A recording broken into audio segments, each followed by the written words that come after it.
في أجواء مليئة بالحماس والترقب، كشف المدرب البرتغالي تياغو ليما بيريرا عن اللائحة الرسمية للمنتخب الوطني المغربي لأقل من 17 سنة المشاركة في نهائيات كأس إفريقيا المغرب 2026.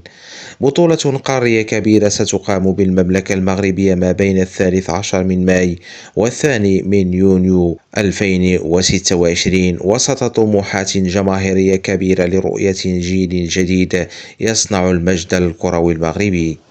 وأوقعت القرعة أشبال الأطلس في مجموعة قوية جدا تضم المغرب، تونس، مصر وإثيوبيا في مجموعة تعد بالكثير من الإثارة والندية. اللائحة الرسمية للمنتخب المغربي تتكون من آدم المعاش، أيمن طاهري، مهدي أمحمول، آدم صودي، محمد حبيب زينبي، مروان بن طالب، إسماعيل العود، وليد بن صالح، رامي لقماني، إليان حديدي، آدم بوغازير، محمد هاروش، آدم إيلاكي، آدم عليوي، حمزة الشلالي، عمران طالعي، إبراهيم الرباج، ريان خضراوي، عدنان البوجوفي، يحيى السعيدي، محمد أمين مسطاش، ريان يعقوبي، وائل جاسم، جولي سانت،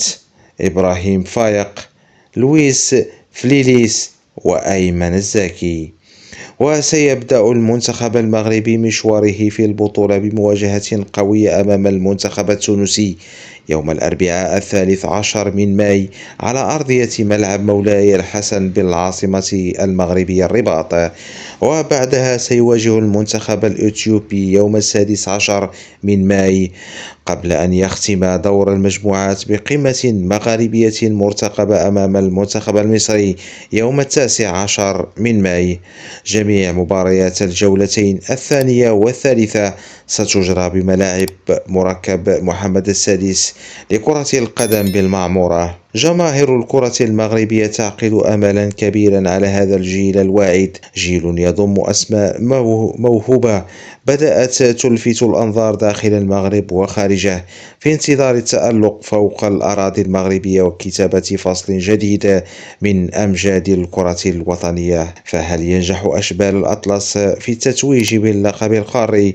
وهل نشهد نجوما جددا في طريقهم إلى المنتخب الأول؟ مشاهدينا الكرام، شاركونا آرائكم في التعليقات. من اللاعب الذي تتوقعون أن يخطف الأضواء في البطولة؟ وهل يستطيع المغرب الفوز بكأس إفريقيا لأقل من 17 سنة؟